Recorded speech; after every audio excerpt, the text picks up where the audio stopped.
Hey, good morning, friends. Mark Holmes here with my buddy Cowboy Jobu. And as always, thank you guys for watching, commenting, and subscribing to the Jobu Sports Report. Without you guys, this literally does not work. And thank you guys for joining me in for this morning's edition of Don't Sleep on the Dallas Cowboys.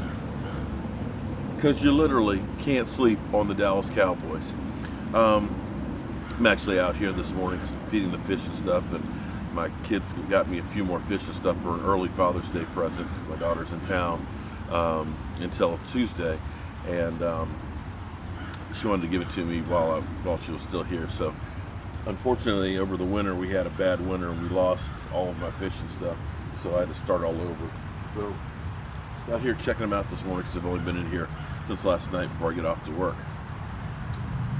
But welcome to this morning's edition of Don't Sleep on the Dallas Cowboys, because you literally cannot sleep on the Dallas Cowboys, because we know things happen late in the night, middle of the night, first thing in the morning, so you always want to be up to speed. Now, the Cowboys have finished their OTA workouts. They're off until Tuesday when they start minicamp. And thus far, you've got a lot of new pieces that are working in there. And for the most part, minicamp's been good. I mean, we have some new wide receivers and things. Now, I did a post last night, and True F. Kennedy basically jumped down my throat this morning and said, "How dare you say we didn't have a number one wide receiver in 2009? Miles Austin, 81 catches, 1,320 yards. He was a number one wide receiver." Yes, he became a number one wide receiver. And his second premise was Tony Romo threw him open and made him better. Well, and that's not Dak Prescott. Dak Prescott can't do that. Well, first of all, let's go back to what I was stating. 2008, the Dallas Cowboys ended up 9-7, third place in the division, out of the playoffs. They had T.O. for the second year, I wrote the numbers down because I want to make sure I got it right. T.O. had 69 catches that season for 1,000 yards, 1,052, which is still, when you think of Dez Bryant last year, who had 69 catches for 838 yards, T.O.'s year was better as far as that goes. But the team decided, you know what, this isn't quite working, because the rest of the receiving corps, with the exception of Jason Witten, because we're not going to put the tight ends here, but the rest of the receiving corps, you had Patrick Creighton, who got 39 catches for 550 yards. Roy Williams, who you gave up a king's ransom for, had 19 catches for 198 yards. And Miles Austin had 13 catches for 278 yards. And Tony Curtis, not the actor, although maybe the actor might have done better, 8 catches for 32 yards. That was your receiving corps. And the team decided, we're going to make a Romo-friendly offense. We're going to go ahead and change things up and suit it to Tony Romo's talents, i.e. we're going to get rid of the malcontent T.O., who doesn't want to show up for the Hall of Fame. So you can understand, T.O. marches to the beat of a different drummer. So understand my thing. 2008, you get rid of your best receiver, T.O., who truly was your number one. The following year, this was your receiving corps going in.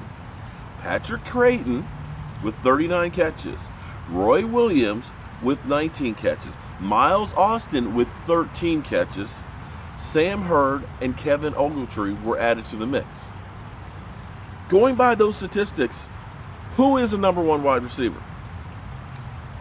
And don't say Miles Austin, because Miles Austin, here was his career up until 2009. 2006, 9 games, 0 catches.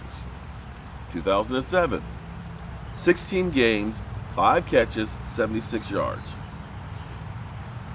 2008, 12 games, 13 catches, 378 yards. So, Kennedy, your premise is that we had a number one wide receiver going into that season.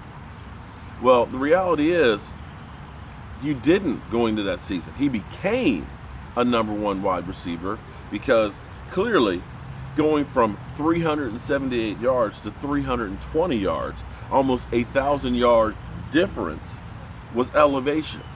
And I know your theory is Tony Romo made him better. Well, that's definitely true, and maybe being the number one wide receiver and maybe finally getting it were also contributing factors to that. And your premise is that Dak Prescott doesn't do that. Oh, excuse me, I'm sorry. I must have some allergies or something. Because let's take what Dak Prescott... It's hard to take a lot of stuff from Dak Prescott because the sample size is so small. Okay?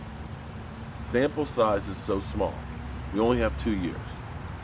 Your premise is that Tony Romo can throw people open and makes guys better. Well, let's look at T.O.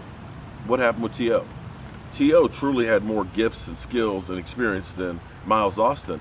How come his numbers weren't really elevated? Couldn't throw T.O. open? He couldn't do that with T.O.? He couldn't do that with, say, a Patrick Creighton or a Roy Williams. How about a Roy Williams? What happened there with Roy Williams? Roy Williams actually was a really good receiver in Detroit, yet failed miserably here with the Cowboys. I mean, I don't have all of his numbers in here, but he never became a number one when he had the credentials to be a number one. And when you give up 2 first-round picks for a guy, you expect him to be a number one. So what happened with that situation? And guys will, in contract years, tend to have great seasons, and that's where Miles Austin was. So we look at that and say, okay, was that the situation or was that all Tony Romo? But be that as it may, your premise is that Dak Prescott can't make a guy better. And I say that that's a crock of crap. But the sample size is still small. But let's take Cole Beasley. Because Cole Beasley, underneath Tony Romo, who makes guys better, 2012, 15 catches, 128 yards. Under Tony Romo, second year, he did improve, 39 catches, 368 yards. 2014, statistically, Tony Romo's best year.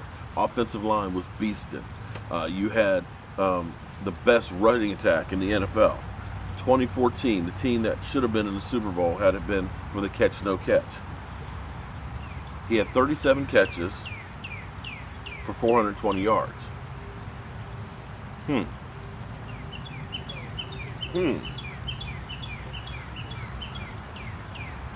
So under Tony Romo, his best year he had 420 yards and 37 catches. And Tony Romo makes guys better. 2015, Tony Romo played for 4 games, really 3.5. To this time, Cole Beasley had his best season, 52 catches, 536 yards, having Brandon Weeden and Matt Castle throw for him. So if the premise is that Tony Romo automatically makes receivers better, how come he was better with scrubs? How come his numbers were better with guys who aren't very good?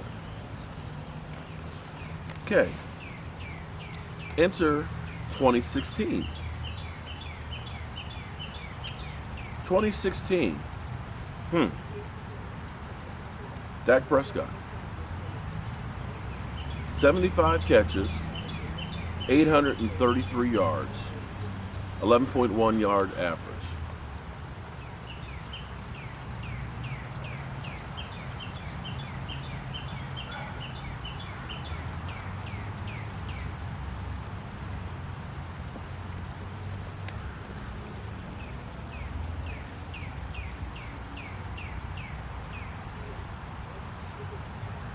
So, let me make sure I've got this right. Cole Beasley doubled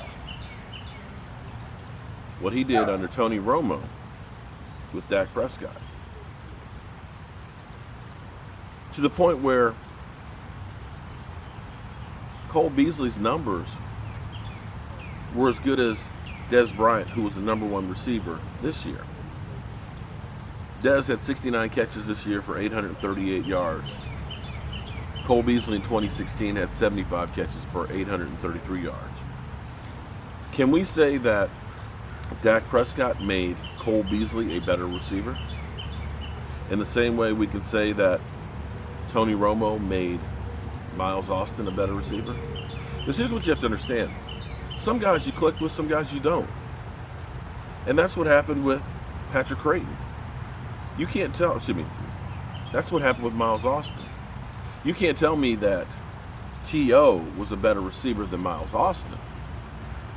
It's just Tony Romo and Miles Austin work better together. In the same way that you can't tell me that Dez Bryant is worse than Cole Beasley, but Cole Beasley and Dez Bryant work better together. It's true in anything. Some women you just can't get along with. Other ones, works great. It's just the fact of life. So, my premise again, Kennedy, was going to that season, Patrick Creighton was your best receiver, 39 catches. You did not have a #1 receiver. Miles Austin became one. And the same thing can happen with the Dallas Cowboys this year. We're going into it with, Cole Beasley is the best one that you had out there. Alan Hearns has had experience as well. So you've got guys who can step up and become a #1. But you don't have to have the guy. And again, the teams that have that guy, that big #1 that we got to throw to on a regular basis to keep him happy, aren't winning. So with that being said, I am going to finish this coffee and go get to work. But I'm going to enjoy a few more minutes out here and check out the fishies. I'm Mark Holmes, and I'm keeping it real. I hope you guys have a great day and a great weekend. And remember, make the most of each day, because you'll never get it back. See you soon.